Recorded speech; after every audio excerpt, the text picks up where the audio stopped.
we are at San Diego Santa Fe Station. Now normally when one thinks of trains, they think of traveling around the great cities of Europe, Munich to Berlin to Istanbul. But guess what? You can have a great time in California too. We're on our way up to Santa Barbara, so why don't you come join us on this great vacation?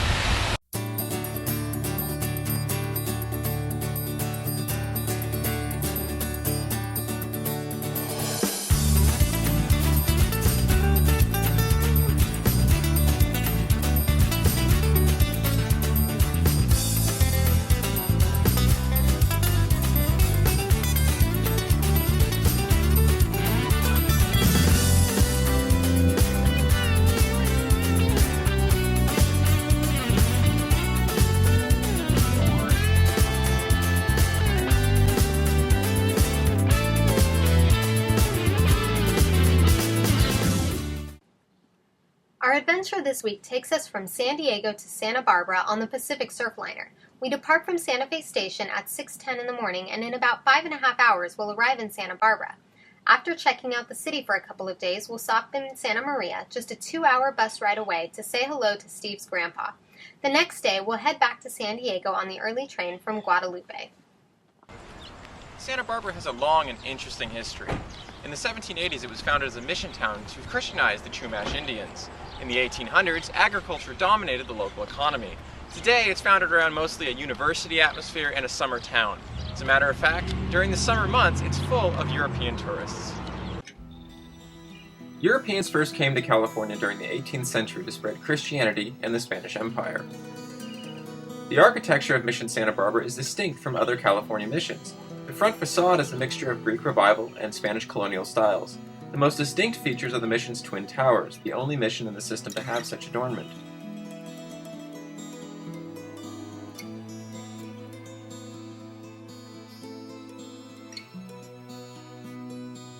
Santa Barbara Mission was founded on December 4th, 1786, the feast day of St. Barbara.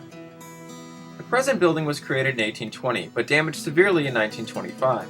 Restoration work saved the church that year, and it was structurally reinforced in 1953 to prevent further damage.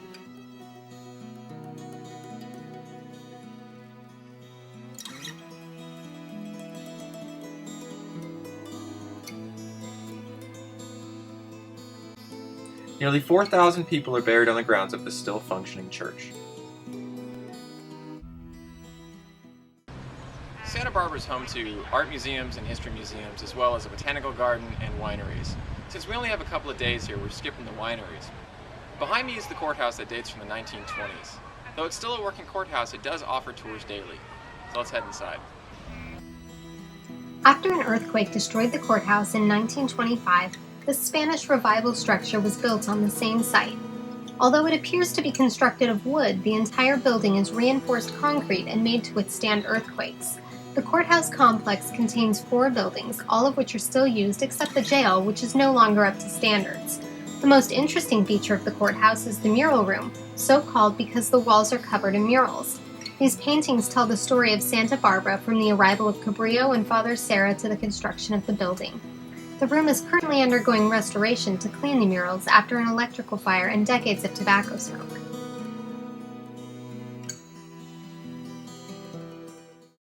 This is State Street. Along this main thoroughfare, you'll find a variety of shops, restaurants, and photo ops. It leads to the coast, and many of Santa Barbara's main tourist attractions can be found within a few blocks. Even if you don't buy anything, set aside an hour to stroll down to the water and take in the scenery. Now we're off to the beach. We headed down State Street to grab some lunch at the Santa Barbara Brewery.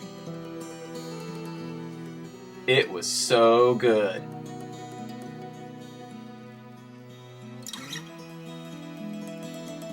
Right at the end of State Street is one of Santa Barbara's beautiful stretches of coastline.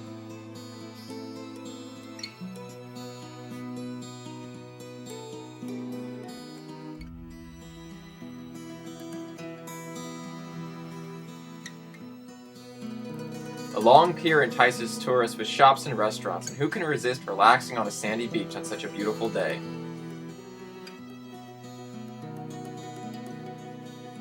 I know I couldn't.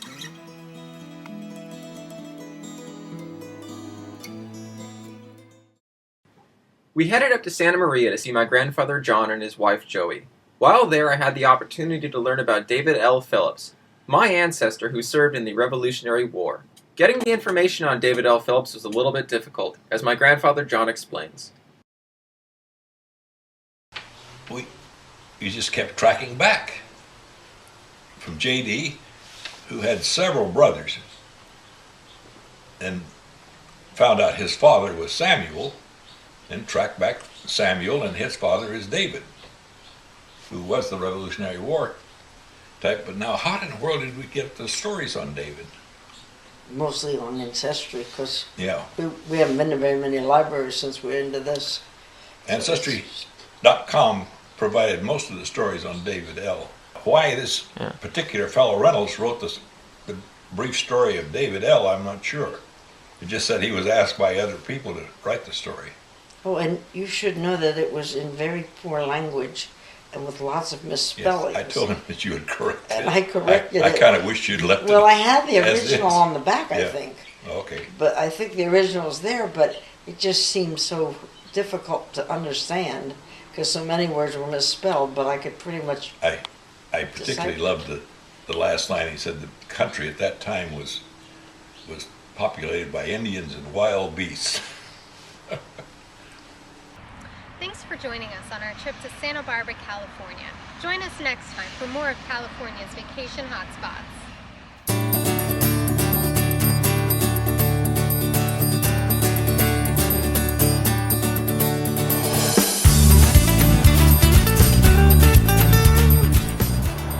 We're about to head north on the second stop. Thanks for joining us on our trip to Santa Barbara, California, especially the old mission. Sorry. Thanks for joining us on our trip to Santa Barbara, California, and the old Thanks for joining us on our trip to Santa Barbara and the mission. Another old piece of California's mold.